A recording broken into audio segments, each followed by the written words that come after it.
I really appreciate the opportunity to be here. I want to first explain to you how a medical doctor ended up on the stage here today. So let me give you a brief history. I did my undergraduate work at Brigham Young University, and my first semester in college, 6 weeks into the semester, I got a pretty bad case of mono. And so I was in bed in my dorm room for about 6 weeks, missed a lot of classes. The end of that semester, my grades were not that good. At the end of the first year, I went to the pre-med advisor because I wanted to be a doctor right from the get-go. And the pre-med advisor said, there's mathematically no way that you can get your grades up by the time you graduate to be competitive for medical school. So you need to find something else. Now, that was probably the first major mistake of my life, was let somebody else dictate my belief systems. But I was young and naive, and so I believed this pre-med advisor. And so I decided to study nutrition. And I got my bachelor's degree in nutrition, and the plan was to get a PhD in nutrition. So then I went to Ohio State University, and there I was working on, it was a 5-year PhD track. I was hired as the laboratory technician, so I was working in the lab, helping my fellow students get their master's and PhDs, and working alongside them, working on my own. About 3 years into that, I decided that I didn't want to spend the rest of my life working with animals and with test tubes. I wanted to work with people. And my belief system started to change. And the belief system was, I was doing well in graduate school. I thought I was competitive and I could get into medical school. So I applied, and I was accepted. And I told them, if you'll just give me 1 more year, I'll finish my PhD research, because the coursework had all been completed. Just give me 1 more year, I'll finish the research. I'll start medical school with a PhD in nutrition. I thought that'd be a great way to start medical school. Well, the research wasn't going well. And at the end of that year, I wasn't ready. I wasn't done with my doctorate. So I asked them if they would extend me for another year, which they said, sure, we'll hold your spot for another year. Kept working on the research project that didn't work. At the end of that year, I asked for another year extension. They said, sure. So to make a long story short, the third time I asked them for permission to extend me 1 more year, they said, no, you've got a decision to make, because we're not going to keep holding this spot. You either start in 2 weeks, or we're going to give your spot to somebody else. Now, at this point, I had spent 8 years in graduate school. I had 3 children and a wife. I was starting to accumulate debt, and I was thinking, do I really want to tackle a new career? But that was my passion, and so it was a very difficult decision to walk away from 8 years of graduate research without that diploma. I had completed all the requirements for a master's degree, but again, the coursework was done. I loved nutritional biochemistry. I loved drawing the structures in the electron transport chain and the glycolytic pathway and lipid synthesis. That all made perfect sense to me. But I had to walk away from that. So I went to Ohio State to medical school. Ohio State is one of the top 10 medical schools for primary care, and I wanted to be a family doctor. So I was very fortunate to go to a good school. I was trained, like allopathic physicians, to diagnose disease and treat it with medications and surgery. So when I got my medical degree, I then completed a 3-year residency at Grant Medical Center in Columbus, and that was one of the best training facilities, in my opinion, for family practice in the country. I delivered over 80 babies, done 70 or more circumcisions. I've taken care of critical care patients in intensive care units. I've run codes in the hospital. I felt very well trained and equipped to go out and start a family practice. So I started, now if you add this up, this is 5 years of undergraduate, 8 years of graduate, 4 years of medical school, 3 years of residency. That's 20 years after high school. And intermixed in there, I did a 2-year missionary service to Austria. So I was 40 years old before I started my career.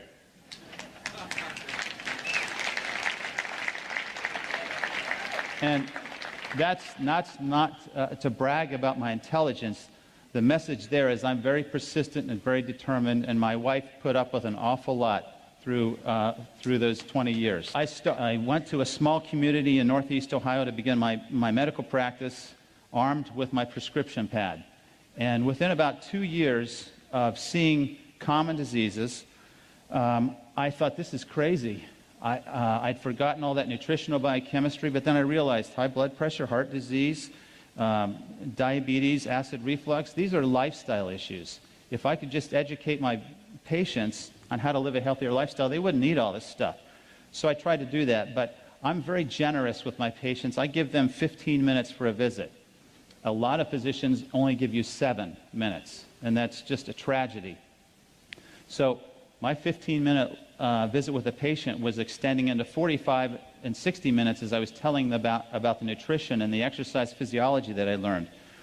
And before I knew it, I was an hour and a half behind in the office, and nobody was happy. So as a result of my desire to educate patients, I developed a program, a wellness program. It's a 12-week program, and it's about 6 weeks of nutritional information, 3 weeks on exercise, a couple classes on disease prevention, and it's really about self-healing. And this, I was fortunate to get a government grant to fund this through Health and Human Services. I'm really proud of this program. It's 12 weeks. We've had over 1,600 graduates of the program. After each class, we get a critique, and we find out what people are thinking and how they feel about the information. And they've taught me a great deal. This is the lay public. I've learned a lot about what people want in wellness. I believe that the body is designed to heal itself. And everything that I've spent my life doing has supported that. Now, this morning, I always get a little bit anxious before I'm speaking to a large group. This morning, I knelt down, and my prayer was, help me to help this group understand one thing, that you have a body that is a self-healing, miraculous temple, and that if you will take care of it, it will last you a long time and allow you to really live a full life.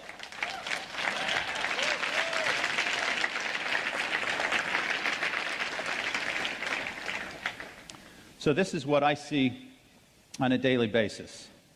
And when I look at these things, I get so frustrated because my colleagues have a pill for every one of these.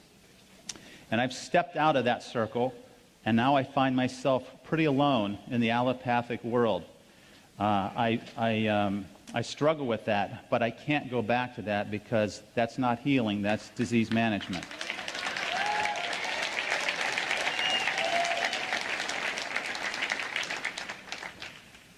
I think most of you know this. Heart disease is the leading cause of death. Cancer is number 2. You would have probably guessed one of those 2 to begin with. What do you think is the 3rd leading cause of death? Allopathic medicine. Well, right on. We are dangerous people. You need to stay away from hospitals and stay away from allopathic physicians. Now, I don't want to be too critical of my colleagues because they've invested a lot of time. They do save lives, but I think we've been misled, and I think it's the pharmaceutical industry that has misled us. Okay, so there's the leading causes of death. Now, if you look at how doctors and the healthcare system kills us, this is how it breaks down. Now, this is old data. This is 9 years old, most of these studies. And I can tell you that we've gone to a lot of measures to reduce these numbers. But the one number that we haven't really impacted is the adverse effects from drugs. I think as I'm in the hospital taking care of patients, and I will admit someone from a nursing home who's sick, the nurses will hear me say it 3 or 4 times a week. It's a thought that comes out. What are we doing to these people? Because they're on 20, 25 medications. You take them off the medicines, they start to wake up.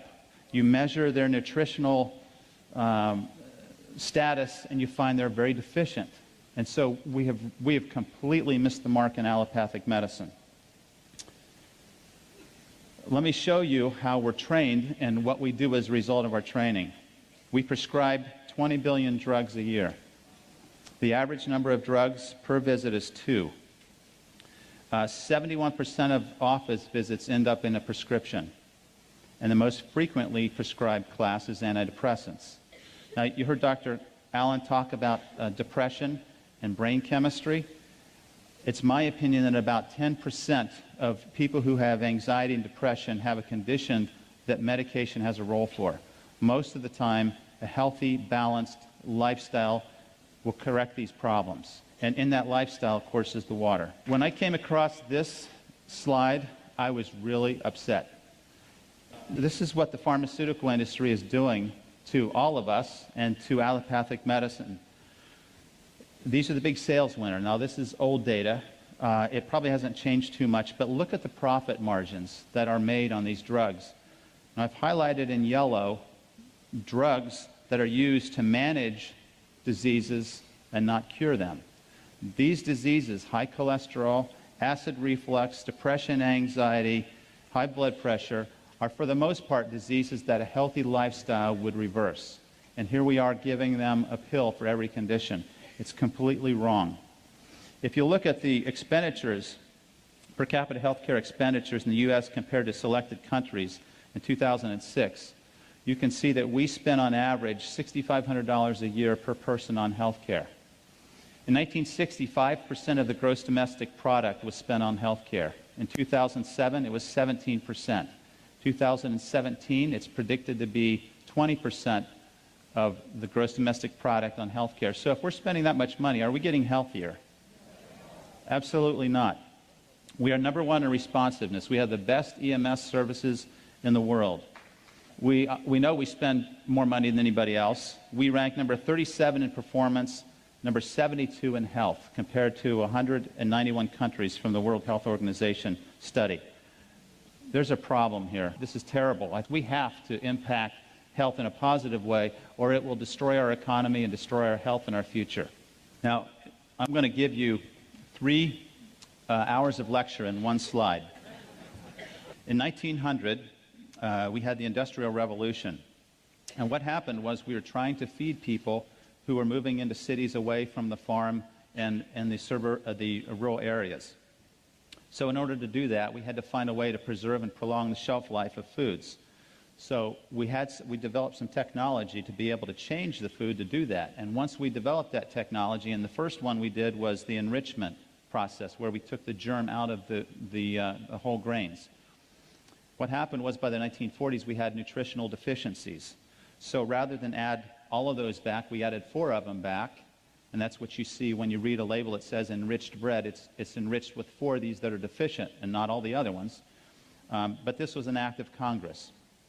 By the 1950s, we were heavily promoting animal products, meat and milk. By the 1960s, we had the growth of fast food chains and diet pills. So our mindset's starting to shift. Give me a quick fix. By the 1970s, the food pyramid was designed to educate America that fats were bad and that we had to get them out of the diet. Well, fats are still bad if they're the wrong types of fats. And clearly, the carbohydrates that the food pyramid tells us to eat will make us gain weight and will cause disease. So this food pyramid concept has failed miserably, and we're paying the price for it. One of the reasons is in the 1970s, high fructose corn syrup entered the diet. Now, fructose is a fruit sugar. That's okay.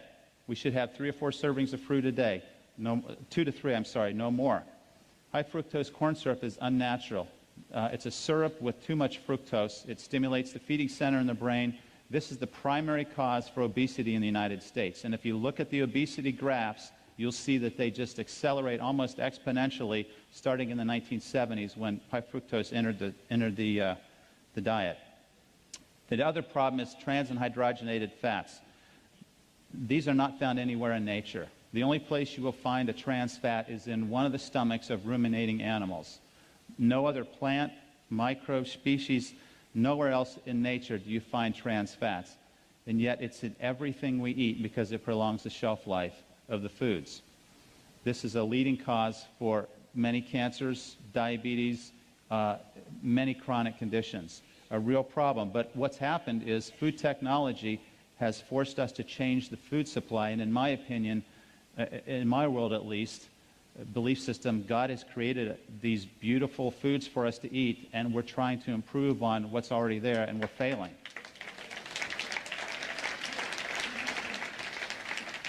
And we have microwaves, and if you haven't done this experiment, I encourage you to try it, what that type of energy will do to the antioxidant capacity of the water, and you will be afraid to use the microwave in the future. Okay, if you want to increase your risk for cancer, you should eat these foods. If you want to increase your risk of cancer, these are the foods you eat. If you want to decrease your risk of cancer, eat the foods God has prepared for you. This is really not hard. The best food that you can find in a grocery store is on the perimeter. Spend your time in the produce aisle. If you look in the center of the grocery store, it's going to be packaged, processed foods. They're going to be altered, modified, and nutritionally depleted. You want to stay away from those foods. Okay, a third of you are going to die from heart disease.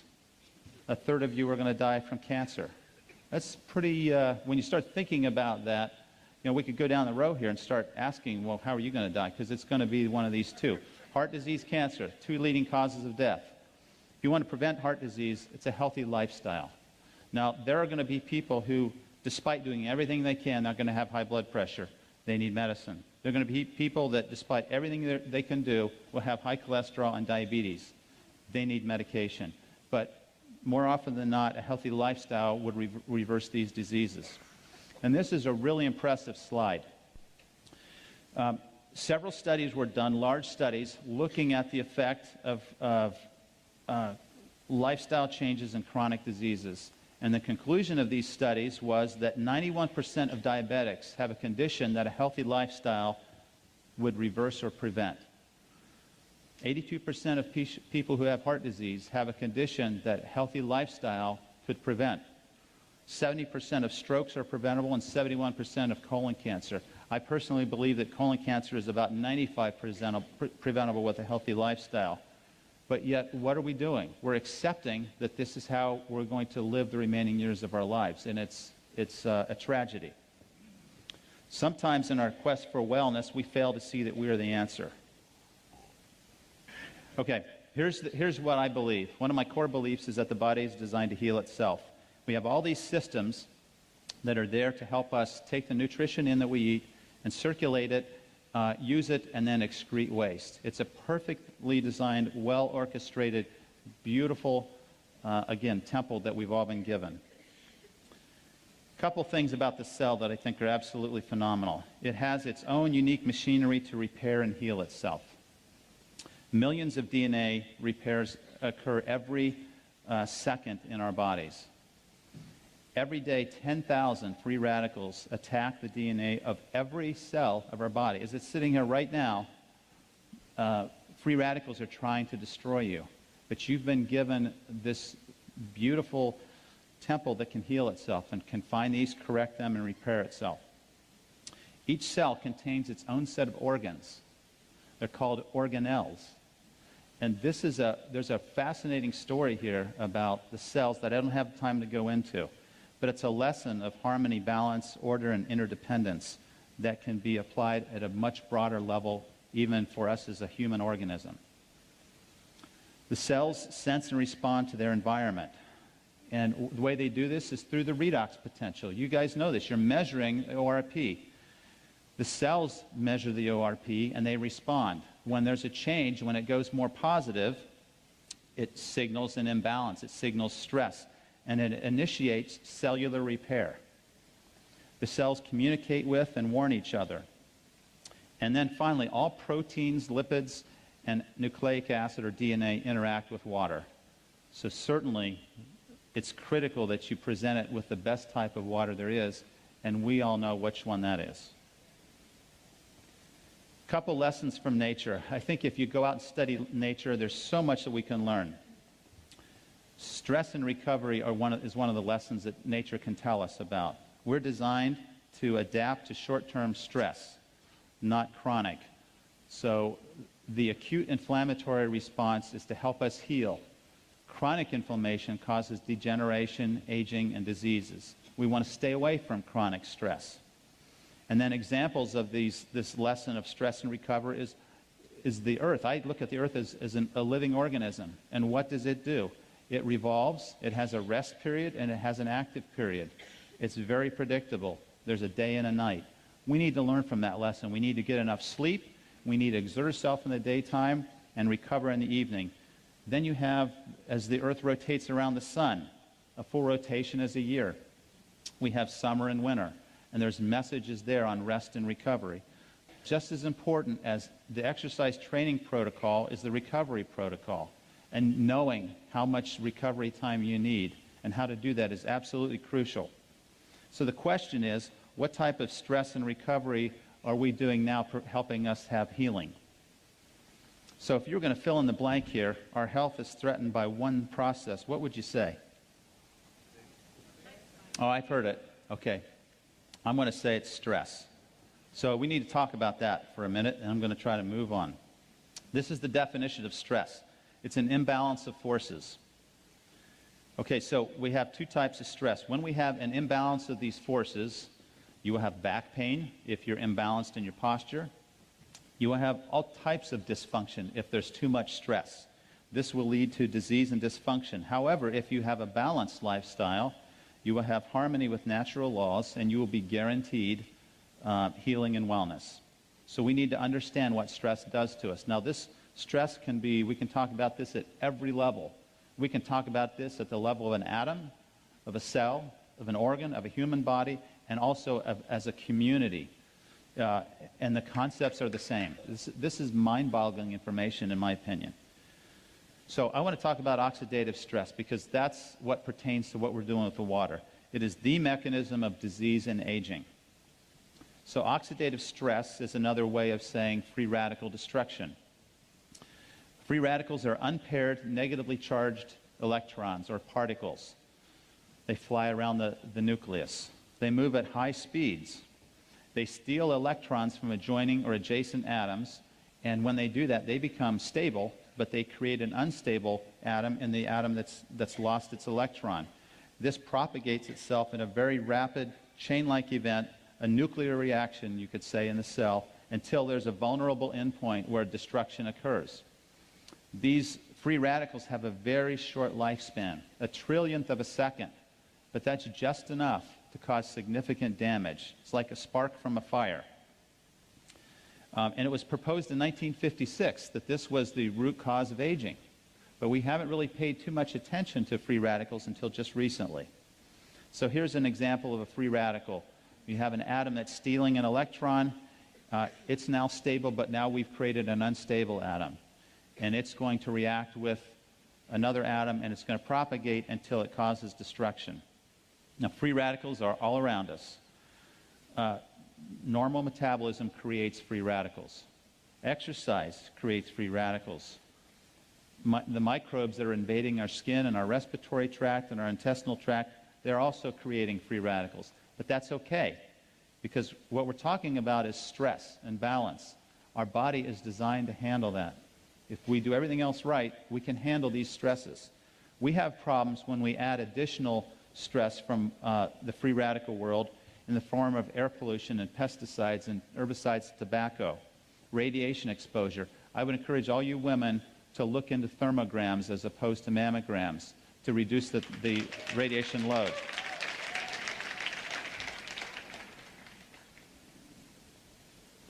Drugs, alcohol, and medication. Any pill you put in your body is going to be absorbed, go through your liver, and your liver is going to check whether or not that belongs there or not. And if it's synthetic, the liver is probably going to try to destroy it to protect you. And some of us are really making our livers work overtime by the things we're taking in.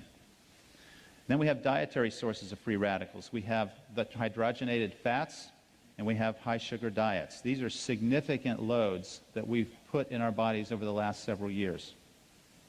Stress is an emotional response. Stress causes cortisol. How many of you would want to take 10 milligrams of prednisone every day for the next 20 years? Do you all know what that does to you? Suppresses your immune system, makes you gain weight, accelerates the development of cataracts and osteoporosis. But we get the same stress from cortisol, very similar molecule to prednisone, and if we have repeated stress, it can affect our bodies in much the same way. And then finally, injury and trauma can be sources of free radicals. So in the medical world, we don't say free radicals because we want something fancy. We say reactive oxygen species. And you have to practice saying species. That's a hard one. These are the terms that you'll see in the medical literature. These are the different types of free radicals. They have a positive oxidation reduction potential. They are oxidizing. There is some good that comes from free radicals.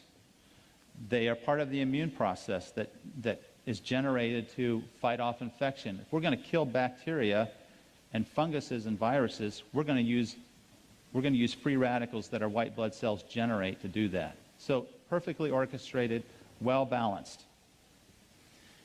Free radicals are a byproduct of ATP synthesis, which is what fuels every cell of your body. However, when we start putting the wrong things into our body orally, or we breathe the wrong types of things into our lungs, we have free radical exposures that can be very significant. One puff of a cigarette contains how many free radicals? Anybody want to guess? 100? A trillion? Well, I had to practice saying this. This is 100 million billion free radicals in one puff of cigarette. So how many of you want to take a puff of a cigarette now? I mean, this is one of the things physicians harp on their patients: stop smoking. But this is a tremendous burden to our health. All right, here's a really important point. So we have a free radical here on the right lower part of the slide.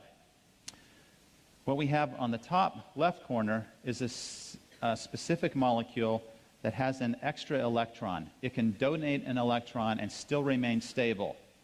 And when you have a molecule that can do that, it's a special molecule. We call it an antioxidant. So this stops the chain-like reaction and causes us to heal.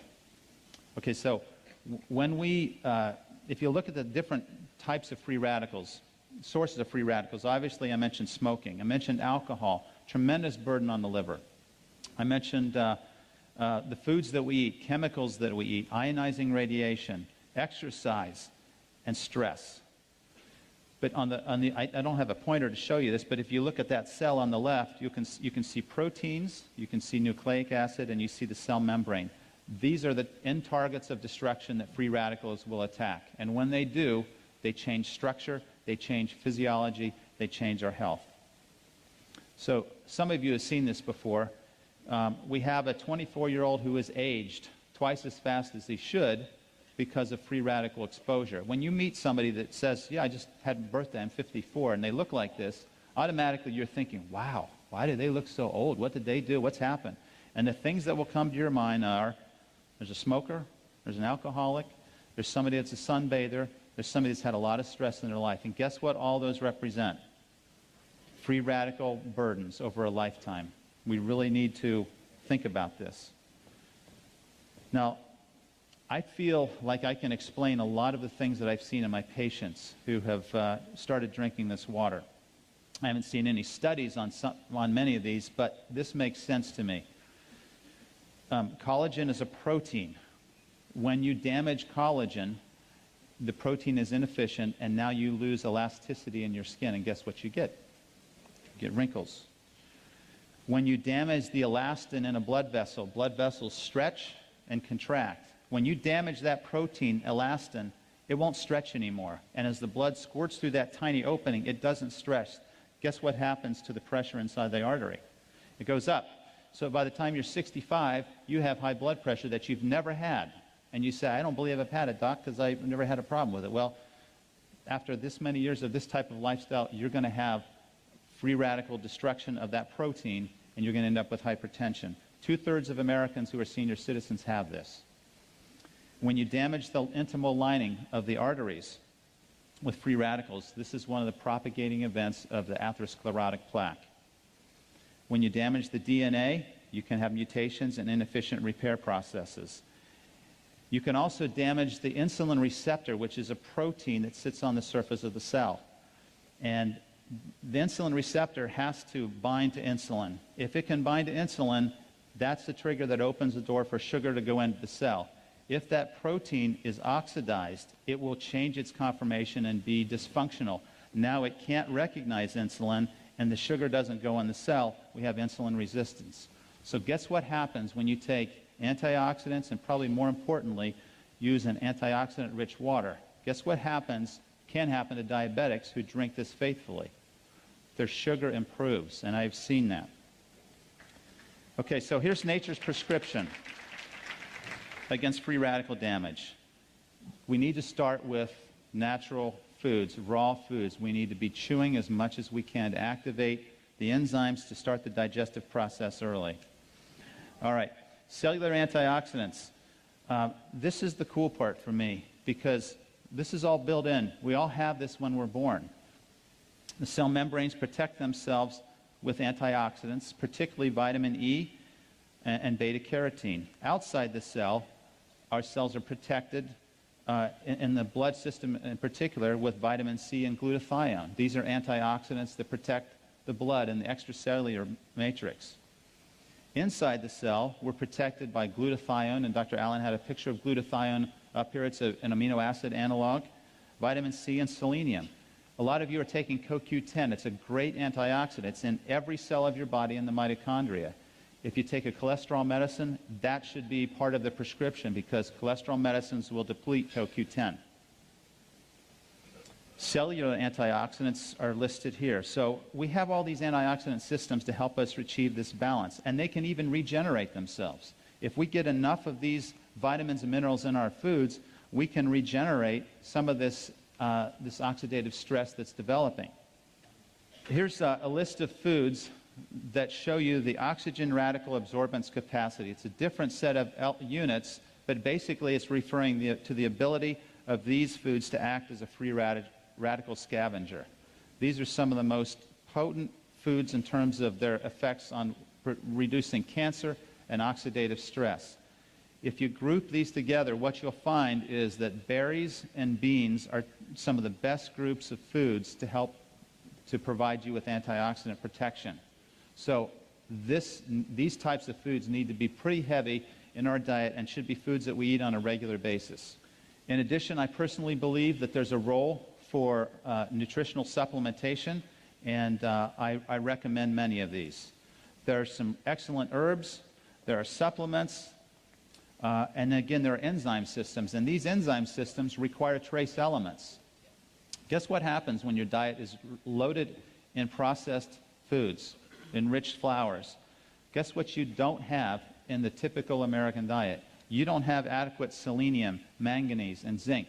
So these antioxidant systems in your cells are starving for the cofactors they need to perform their job, and now they're inefficient, and you're leaving your cells vulnerable to disease. Okay, let me just briefly talk about these different levels of stress, because there is acidic stress, and that's a precursor to oxidative stress. The blood pH range is from 7.35 to 7.45. Acid is a byproduct of cell metabolism and repair. So just day-to-day metabolism produces acid. So what do we have to do with that acid? We have to get rid of it. And most of the acid we urinate. And so our urine will be slightly acidic because our body's doing what it should be doing. It has to retain a relative state of neutrality, or we will have problems. So we have buffering systems. In fact, there are 3 buffering systems in our body. And this brings out the point that it's crucial that we have a buffering system, because we cannot handle high levels of acid or high levels of base. We have to stay within that narrow range. So, from a medical standpoint, if you talk to your doctor about the pH capacities of Kangen water, this is what they're going to think of, because this is in the textbook that we all learn. And I'm going to just say that this is important, that at some point you have to respect where they come from. The primary buffer is the lungs. You can correct an acid-base problem very quickly by changing your respiratory rate. The second most powerful system are the kidneys. And the third are the chemical buffers in your cells. And this is primarily where Kangen water comes in. So I'm not going to underscore or devalue the importance of ionized water because it's clearly there. But from a medical standpoint, your physicians are going to kind of look at this and say, well, it only provides a small portion of the buffering capacity in the body. But we all know better. There's research that supports that the pH ranges that we get in the water can affect our pH, our blood pH in a very positive way. Here's the pH ranges of various body fluids. I think this is important also to have an appreciation because, again, this is where your doctor is going to come at you with. Kind of interesting. The ideal pH is 7.4. Urine is a way to get rid of acid waste, so it's going to be more acidic. Your stomach is going to be the most acidic part of your body. Your intestines are alkaline. Skin is acidic because it's a protective barrier against microbes. It helps to deter those microbes. Saliva is relatively neutral unless you're eating a lot of sweets and refined carbohydrates, then it becomes acidic. The vagina is acidic because it's helping to protect against microbial invasion. It's an excellent entry point for bacteria, so the body creates an acidic environment so it can't do that. I have to tell you that one of the biggest problems in medicine that I see is that we are trying to change the pH of the stomach with drugs like, we call them proton pump inhibitors, Prilosec, Nexium. I guess I shouldn't say these, but Tums. You've heard of all these things. This is one of the worst things we can do for our health. Our stomach has a pH of 2.5 for two reasons. First of all, it's there to break down protein. If you lose that pH, you don't break down protein effectively. Secondly, it's a way to protect your body from microbial invasion. So you eat something that's got a bacteria in your food, your stomach is going to kill it. But if you're taking these medications to neutralize your stomach, you lose that barrier. A recent article came out that showed people who take these drugs for a long period of time have high incidence of aspiration pneumonia because those bacteria get into the lungs, and osteoporosis. This is a lifestyle problem, and I would never recommend anybody take these medicines for more than a month. If you have to take these medicines, your body is out of balance, and you need to get to the root cause and not mask it with a prescription pill. We have these acidic loads. So chronic states of acid reflux, or chronic acidic states. Just a couple of examples. Dr. Allen had a graph similar to this. The alkaline foods are the foods you get in the produce. These are the foods you grow in the backyard. These are the healthy, natural foods that have been here forever on this planet. The acid foods are the processed foods. They're man's modification of something that was already doing fine, and we've intervened, and now we've compromised the foods, and they're very acidic. This is a nice summary. When I first, in my wellness class 2 years ago, I had a lady who said, you know, I really like all this stuff. You really need to learn about ionized water. And I just said, oh, brushed it off because I thought that's kind of crazy. Every week she would say, we're having this meeting, you really ought to come. I finally decided to go just to keep her quiet because she was almost to the point of being annoying, just right on the edge of there, but not quite. So I went.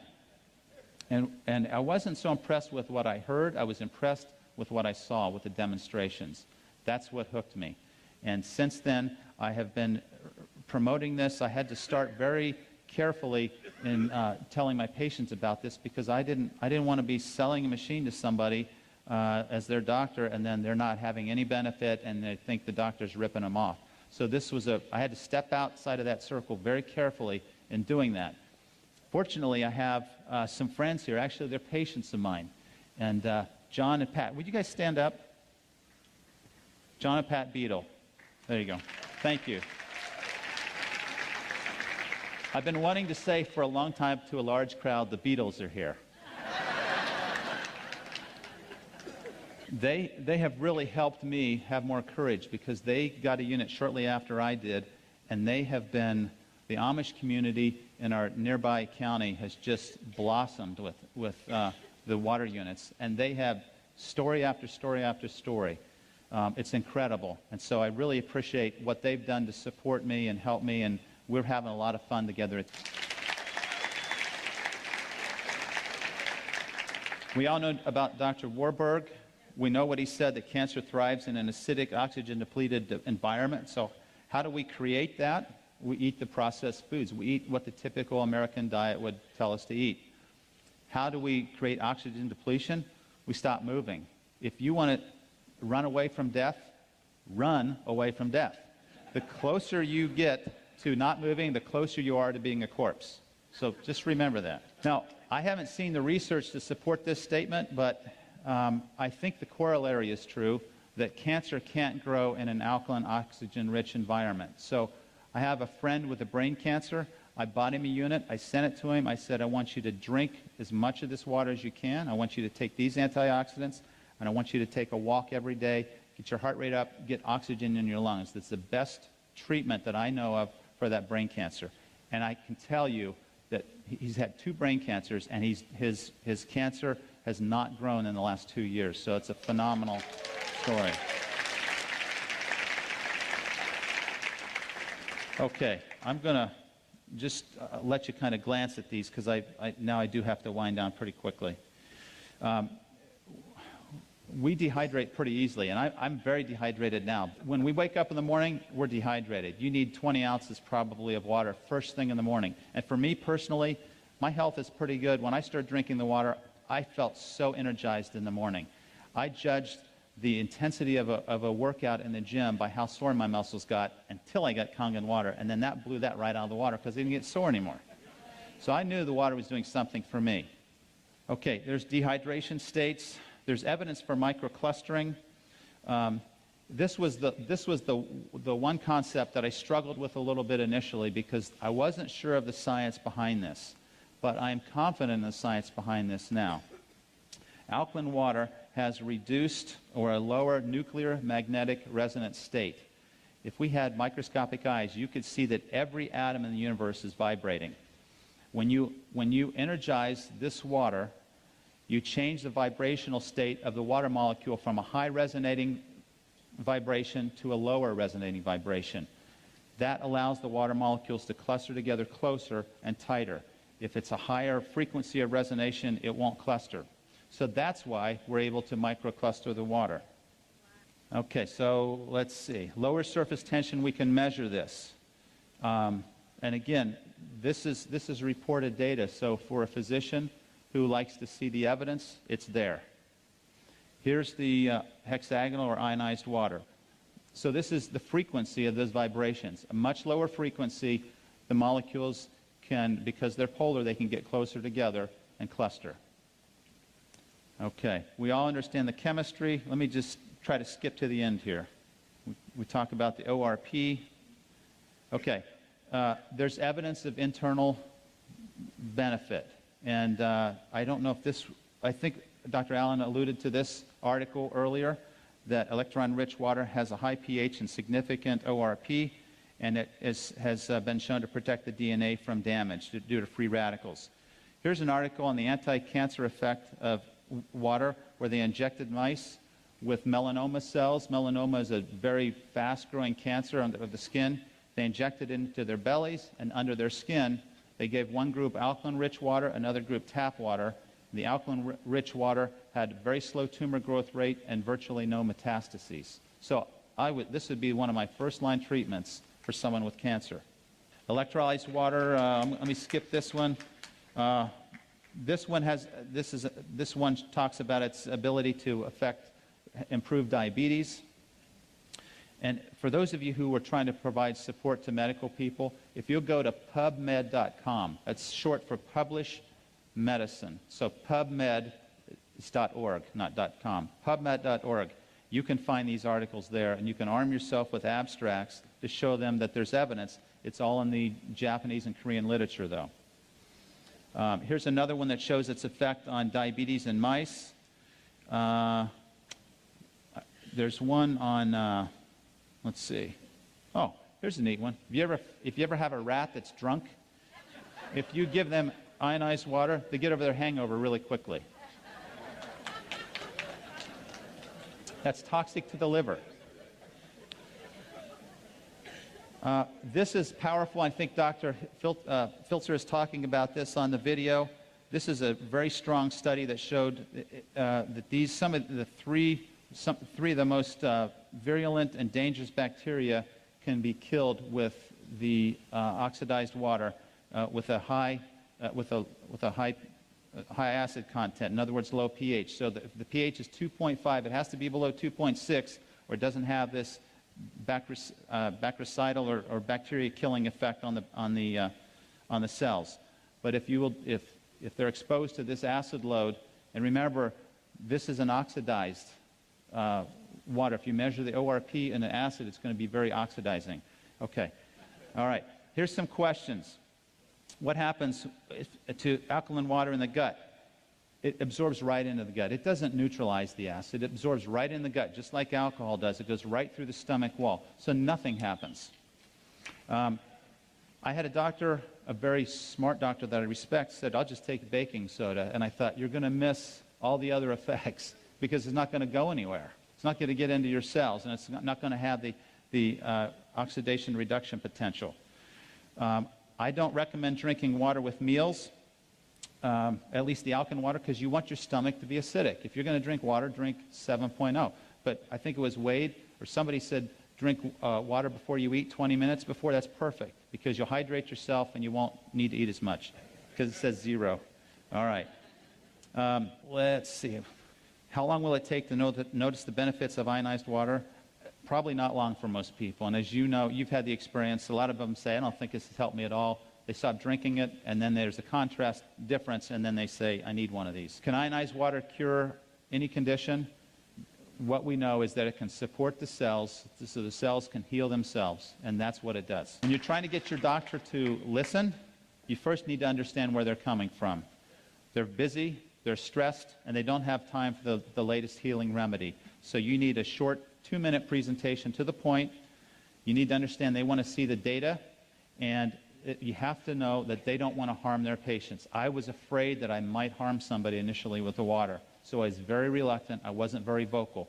Now I'm much more vocal because I've seen so many positive things happen. So once you understand them, then you can help them. You can make yourself understood. Make it brief and compelling, provide them with data, and ask them to drink the water themselves.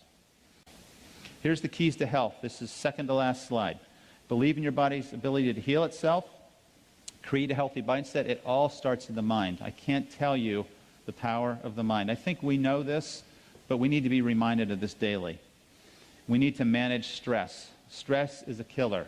Stress will send your hormones rocketing and your blood pressure up and make you tired. It's absolutely awful. So we need to rest, relax, laugh, express gratitude, and probably the most important thing we can do is help other people, which is what you're doing. We need to move, which means exercise. We need to eat from nature's menu, which is primarily plant-based. Supplement when necessary. And the last one here is bioidentical hormones. I've done that in my practice. It's phenomenal for menopausal, perimenopausal, women with PMS and men with erectile dysfunction. This can make a big difference. But it's a lifestyle issue that got them there to begin with. So we're back to lifestyle. Finally, drink this ionized water every day. Thank you.